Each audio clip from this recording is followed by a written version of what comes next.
राधा स्वामी mission में मैंने 14 साल प्रचारक था। मुझे पद दे दिया गया और पूरे क्षेत्र अपना जिला मुरादाबाद, बदायूं, बरेली, मेरठ, रामपुर, इन जिलों में गांव-गांव में जाकर एक एक दिन में 3-3 सत्संग करता। पूरे गांव के गांव बैठते थे। सतपाल जी महाराज, जय गुरुदेव, धन सतगुरु, सोहम ताऊ वाले, मुझे हर मिशन में जगह थी। बड़े बड़े बाल, लंबी दाढ़ी, जटाजूट, इनमें सब में सत्संग करता था। मंच पे बैठ के हम बोलते थे, जब तक गुरु मिले नहीं साचा तब तक गुरु करो 10 पांचा। संत रामपाल जी महाराज जी की शरण में आ गया।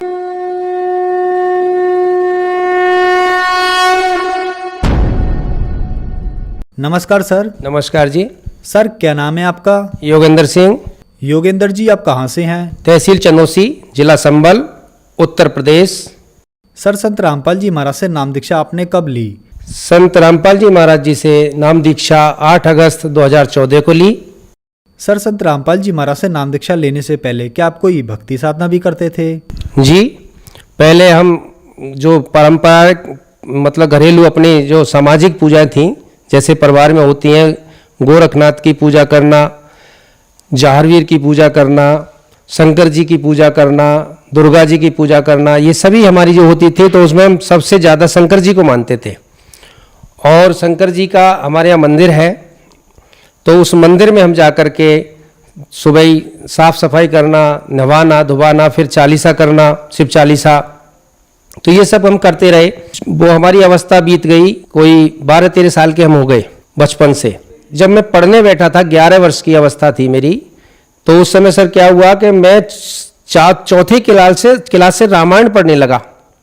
और रामायण में मैंने उसको अच्छे ढंग से पढ़ा, तो फिर मैं छोटी सी उम्र में ही उसी समय पे रामायण के पाठ करने लगा। पाठ करते करते फिर मैंने गीता जी को पढ़ा और भी अनेकों शास्त्रों को इकट्ठा किया। अनेकों शास्त्रों में जो जहाँ से देखा, तो सबसे पहले मैंने रामायण में जो देखा था कि भक्ति करनी है, मनुष्य चोला मिला है, तो उसमें एक चौपाई है, बड़े भाग मानस तन पावा। तो बड़े भाग मानस तन पावा, सुर दुर्लभ सद ग्रंथन गावा। तो इस बात में मेरा दिमाग हिला और मुझे फिर वो चीज़ लगने लगी। तो साधु संगति में और सब में मैं जाने लगा, बहुत मतलब घूमने लगा। फिर गृहस्थी बढ़ती चली गई, कहने का मतलब मेरी आयु बढ़ती चली गई। फिर शादी हुई। शादी के बाद मैं शंकर जी को बराबर मानता रहा, अपना गुरु मानता था, इष्ट रूप में मानता था। और 10 साल मैंने शादी का जो सुख है वो मेरे लिए मिला।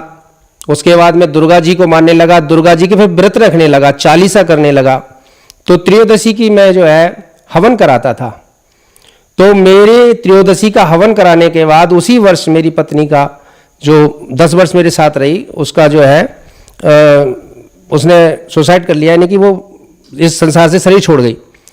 फिर मैं अकेला हो गया। अकेले होने के बाद मैं फिर राधा स्वामी मिशन में मैंने 14 साल वहाँ सेवा की, प्रचारक पद पे रहा। तो मैं राधा स्वामी में प्रचारक था। और प्रचारक राधा स्वामी यानी कि वो राधा स्वामी मिशन से जो निकली गद्दी है संत ठाकुर सिंह महाराज जी की, उसमें हमारे यहाँ मुरादाबाद जिला में चकलालपुर गांव पड़ता है, वहाँ पे मैं उस सेंटर पे एक प्रचारक की मुझे पद दे दिया गया और पूरे क्षेत्र अपना जिला मुरादाबाद, बदायूं, बरेली, मेरठ, रामपुर, इन जिलों में गांव-गांव में जाकर के मुझे सत्संग करना होता था। एक एक दिन में 3-3 सत्संग करता, जिसमें पूरे गांव के गांव बैठते थे। आप लगा लो गांव की जनसंख्या 1500, 1400, 1100 से कम नहीं होती है। फिर भी ऐसा समझो कि 600-700 व्यक्ति एक बार में बैठ के मेरा प्रवचन सुनते थे। तो उस समय में रानी इंद्रावती की जो रियल कथा है, जो गुरुजी यानी संत रामपाल जी महाराज भी सुनाते हैं, जो मैंने उनकी सुनी है, वह रियल कथा बिल्कुल वैसी सुनाता था जैसे मैंने पढ़ी थी। फिर मुझे कोई 18-19 साल की उम्र में एक बार अनुराग सागर पढ़ने को मिला था, एक महात्मा के यहाँ एक आश्रम में जो मैं जाता था। सोहम ताऊ वाले कहते हैं उनको, सोहम वाली गद्दी है वो, उसमें भी मैं सत्संग करता था। सतपाल जी महाराज हैं, उनकी भी मैं सत्संग करता था, उनके मुझे अनुयायी ले जाते थे लेवा के। मैं जय गुरुदेव वालों में भी सत्संग करता था। धन सतगुरु वाले भी मुझे मेरठ साइड में ले जाते थे लेवा के, उनके यहाँ भी करता था। तो जहाँ जहाँ जैसे भी कुछ परमात्मा की दया रही है कि रामायण से अच्छी चौपाइयाँ बोलना, संगीत का हारमोनियम बजाता था, तबला बजाता था, तो ये सारा सब कुछ मेरे पास था। मैंने उससे अच्छी शिक्षा संगीत से ली। तो संगीत के माध्यम से समझो या परमात्मा का पुराना कोई जो था वो समझो, लेकिन मुझे हर मिशन में जगह थी और बहुत आदर मिलता था, बड़ा सत्कार मिलता था। बड़े बड़े बाल, लंबी दाढ़ी, जटाजूट, और उस तरह से इनमें सब में सत्संग करता था। तो ये समय मुझे बीता 14 साल। मैंने 2000 यानी कि 1999 में वहाँ से मैं जुड़ा था। 1999 बाद में 11 तक और 12 तक मैंने वहाँ सत्संग किया। इन सब में मतलब जितने भी मिशन मैंने आपको अभी बताए हैं। फिर मैंने गुरु ग्रंथ साहब को लिया, कुछ उसमें से देखा तो नानक जी की कुछ बातें मेरे दिमाग में जो रहीं। फिर मैं अपने मिशन में पहुंचा वहाँ, जहाँ की दिल्ली से उठ कर के वो मिशन और नवानगर कालका पिंजौर में पहुंच गया, स्थापित हुआ। ठाकर सिंह अपना चोला छोड़ चुके थे, वहाँ नई गद्दी पे बलजीत सिंह बैठे हैं। तो वहाँ से जब मैं पहुंचा, वहाँ मैंने देखा है कि वही पुरानी रूढ़िवादी देवी देवताओं की पूजा है, पत्थर पूजा है, मंदिर जाना है, गंगा नहाना है, ये सारी आज भी उस मिशन में सब तरफ से चल रही हैं। तो ये सब मैंने आज देखा जाकर, और मैं ये देख रहा हूँ, उनको समझाने जाता हूँ तो वो लोग बुरा मानते हैं कि आपने बदल दिए गुरु, गुरु तो एक बनाना चाहिए। तो ऐसी उनकी धारणा है, बहुत कोशिश करी जाती है। लेकिन मैंने सुना था, मैंने पढ़ा था, मैंने देखा था, दत्तात्रेय की कहानी सुनी, उन्होंने 24 गुरु बनाए थे।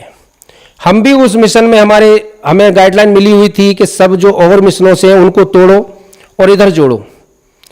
कहने का मतलब है कि मंच पे बैठ के हम बोलते थे तो कहते थे कि जब तक गुरु मिले नहीं साचा तब तक गुरु करो 10 पांचा। वो बात मुझे तो याद थी और मैंने उसी का अमल फिर किया, क्योंकि मैं संत रामपाल जी महाराज जी की शरण में आ गया था। तो ये सब देखा और वहां पे जाके देखा, मेरा मन जो है वहां से हट गया। फिर मैंने घट रामायण में पढ़ रखा था कि पांचों नाम काल के जानो तब दानी मन शंका आनो, ये बात मैंने पढ़ रखी थी। तो ये सब देख करके मैं अपने घर बैठ गया। पिताजी को भी बीमारी हर 6 महीने बाद होती थी और उनको वो बीमारी थी खून की उल्टी होना, क्योंकि वो फौजी थे, दारू वारू पहले पीते थे, हम भी नशा करते थे, पिताजी भी हमारे कभी कभी हमें शराब पिलाते थे। ये सब जितना भी मुझे समाज मिला ये सब बिगाड़ने वाला मिला जी। तो सर मैं ये सब से निकल करके एक अपनी पुरानी समझ लीजिए परमात्मा की दया रही कि मैं कुछ शुद्धता की तरफ मेरा भाव था। तो वो मैं इसलिए राधा स्वामी में मैंने काफ़ी वर्ष यानी 14 वर्ष बिताए। और संत रामपाल जी महाराज जी का मुझे ऐसे आना हुआ यहाँ पर कि एक बार मैं किसी रिश्तेदारी में गया, जो जिनके पहले जय गुरुदेव के थे, वो सत्संग करने जाता था। तो उन्होंने मुझे जो है ज्ञान गंगा पुस्तक से और एक धरती पर अवतार पुस्तक, 2 पुस्तकें थी उनके पास, उन पुस्तकों से कुछ मुझे बताया। तो मैंने वो सब बड़े मन से सुना, क्योंकि सुनना चाहिए।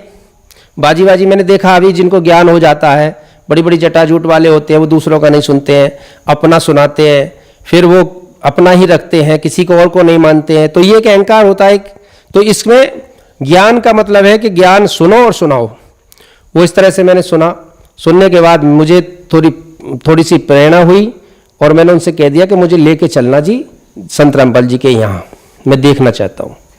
फिर मैं वहाँ गया, देख के आया। तब मैंने वहाँ सब कुछ देखा तो सब कुछ एक सा था और मुझे बड़ा अच्छा लगा था, लेकिन मैंने उपदेश नहीं लिया। 3 दिन रहा मैं। तीनों दिन मैं पहले नशा में क्या था, तम्बाकू खाता था, गुटखा खाता था। तो ये सब मैं लेके गया था बरवाला आश्रम, यानी सतलोक आश्रम बरवाला, जिला हिसार, हरियाणा में।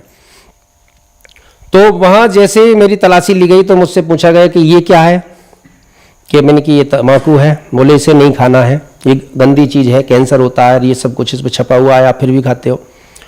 तो मैंने कि इसके बिना तो मेरा पेट में गैस बनती है, लेटरिन नहीं आएगी। तो वो उन्होंने निकाल दिया।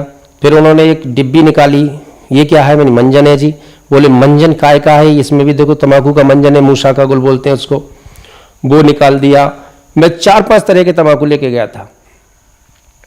तो बोले अब आप जाकर के नहाओ धो और ये सब जो है खाना वाना खाओ, आपका सब कुछ यहाँ सही हो जाएगा। हम चले गए, 3 दिन रहे थे वहाँ। 3 दिन के बाद हमारे वही अहंकार हमारा पीछा कर रहा था। कौन सा वाला कि हम प्रचारक हैं, हमारी अच्छी पहुँच है, हम काफ़ी मिशनों में सत्संग करते हैं। तो ये सब जो है देखा मैंने। और वहाँ जाकर के मुझे सुबह अच्छी खासी लेटरिन आई, मैं नहाया, खाना खाया, कई बार खाना खाया।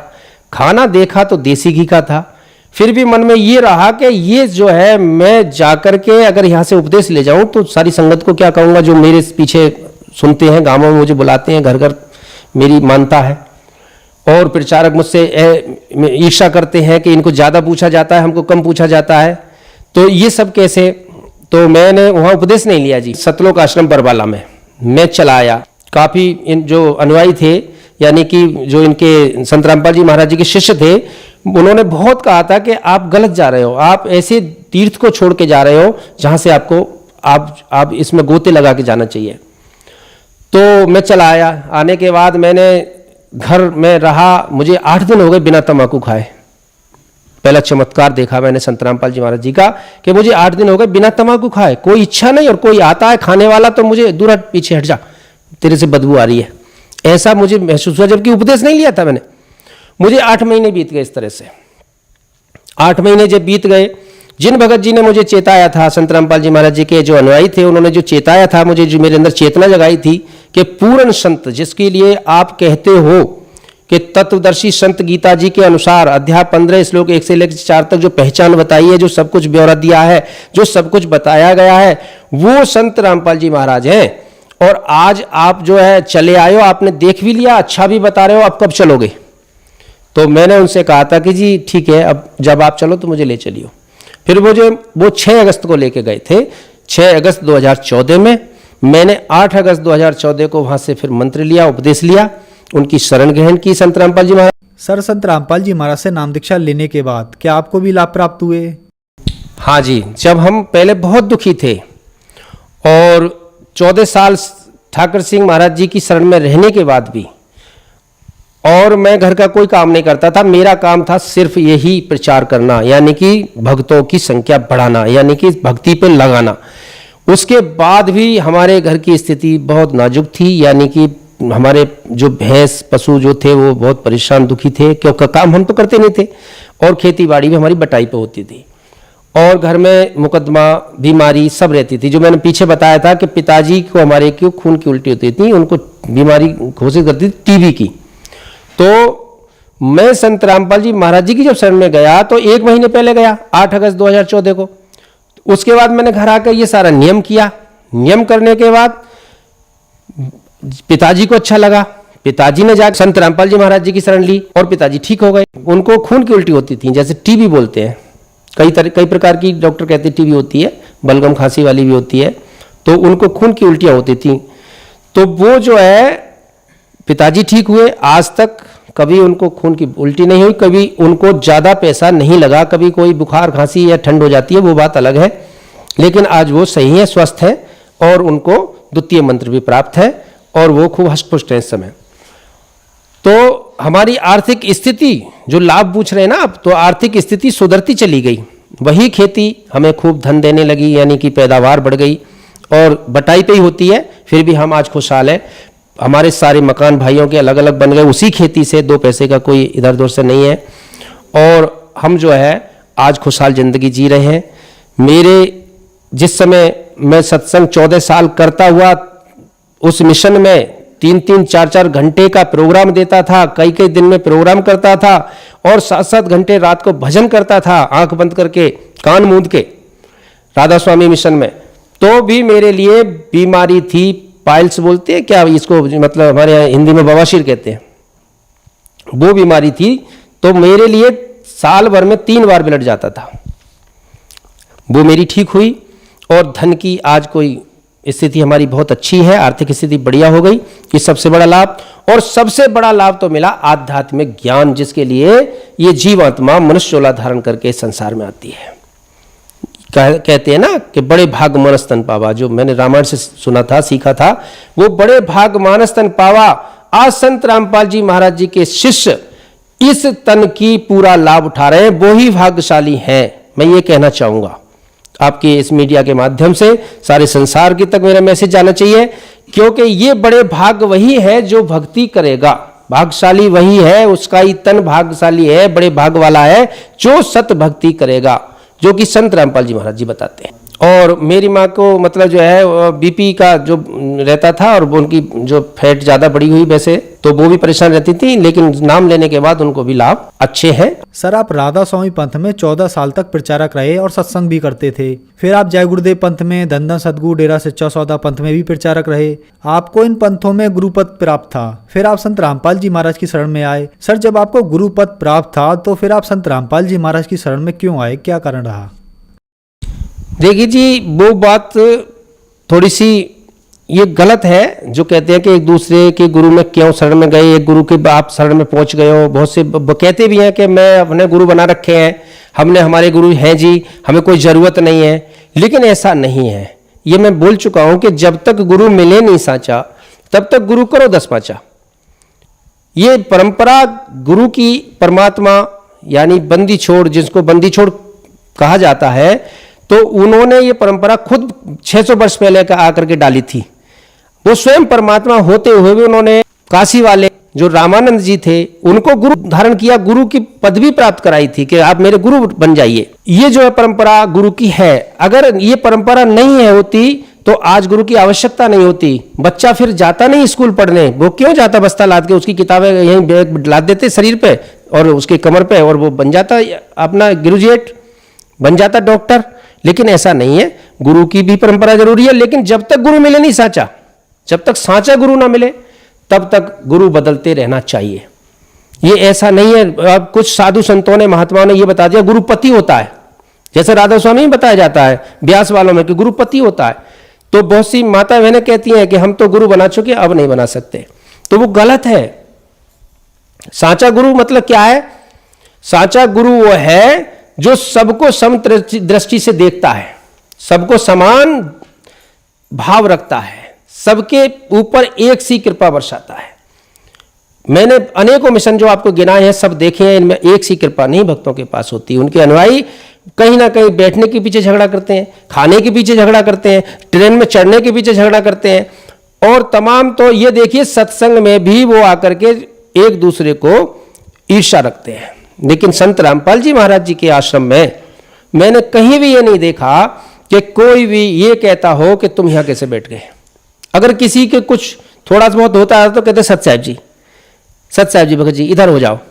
इतना प्रेम, इतना आनंद, इतना देखा है मैंने। तो इसको कहते हैं सच्चा गुरु। अब सच्चे गुरु की बहुत सी मिसालें नानक जी ने भी कही है और अनेक और भी कह रहे हैं। सर, आप गुरु पद छोड़कर संत रामपाल जी महाराज की शरण में आए। बहुत सारे गुरु पद छोड़कर संत रामपाल जी महाराज की शरण में आए हैं और आ भी रहे हैं। यहाँ पर हमको सबका नाम गिनाना काफी मुश्किल हो जाएगा, जिसमें आप भी एक उदाहरण हैं। अभी पीछे ही हमने देखा स्वामी श्रद्धानंद जी महाराज सहारनपुर वाले, जिनके लाखों अनुयायी हैं, वो भी संत रामपाल जी महाराज की शरण में आए। तो सर, ऐसा क्यों हो रहा है? अगर संत रामपाल जी महाराज जी पूर्ण गुरु हैं, सच्चे सदगुरु हैं, उन्हीं से लाभ होना है, उन्हीं से मोक्ष होना है, उन्हीं से लाइलाज बीमारी ठीक होनी है, तो क्यों ना सारे गुरु को हटाकर सिर्फ एक संत रामपाल जी महाराज जी को गुरु नियुक्त कर दिया जाए? क्या कहेंगे आप सरकार से?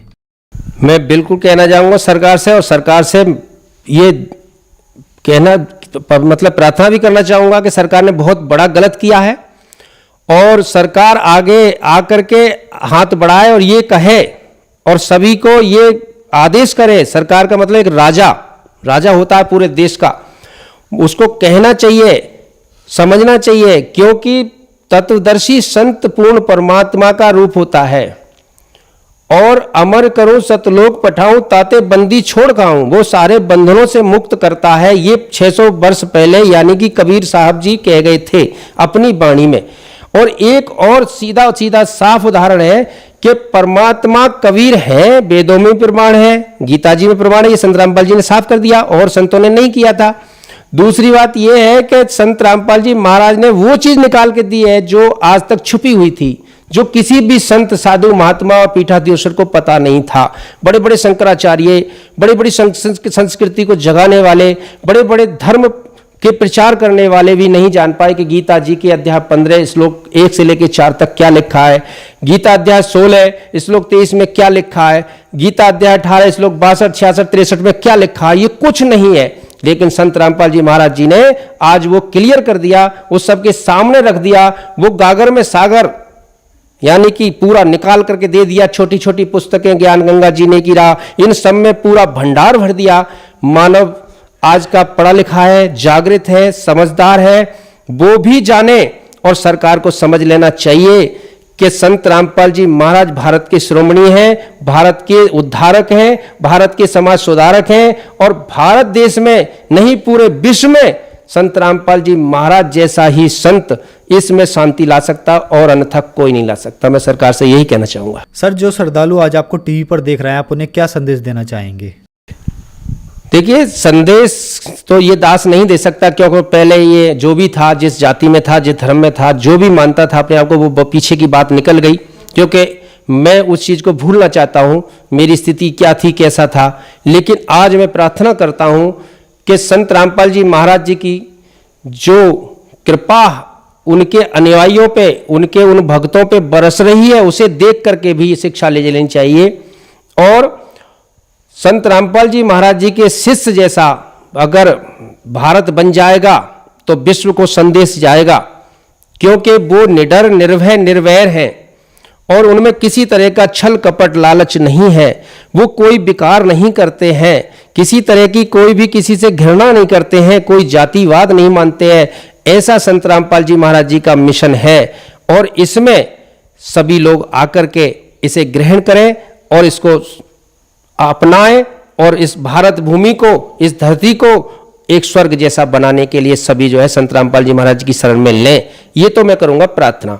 बाकी उनने संत रामपाल जी महाराज जी के बहुत कुछ ऐसी चीजें हैं जो चल रही हैं, जैसे टीवी पे प्रोग्राम आते हैं, जैसे गांव-गांव जाकर के उनके भक्त, उनके अनुयायी, उनके शिष्य जो है संत रामपाल जी महाराज जी के घर घर उनकी ज्ञान की पुस्तकें पहुंचाते हैं। जो ज्ञान छिपा हुआ था उसको उजागर कर रहे हैं। अनपढ़ है तो टीवी देखे, पढ़ा लिखा है तो किताब पढ़े और उन पुस्तकों को पढ़ के अपना कल्याण कराए। ऐसा मैं उनसे प्रार्थना करूंगा। और मेरा जो मैंने बताया था कि मैं चाहूंगा कि मैं कैसे था, थोड़ा एक मैं अपना स्वरूप लाया हूं, जो पहले था उसको मैं दिखाना चाहूंगा, जिससे कि मुझे जानने वाले ही पहचान लेंगे। अब तो मेरा चेहरा भी बदल गया है, पहले बहुत मोटा था, तो मैं पहले इस तरह से था, बहुत आंधी पाक रहा था। हमारे गुरुजी संत रामपाल जी महाराज जी कहते हैं कि भाई अहंकार में आदमी अंधा हो जाता है, कोई क्रोध में अंधा हो जाता है। तो मैं इस समय इस बेस में अंधा हुआ था उस समय। और जब मैंने इस बेस को आप देखो सभी, जैसे मैं मुझे पहचानते होंगे जहाँ जहाँ मैं जाता था, तो आज मेरा पूरा जीवन परिवर्तन हो गया है।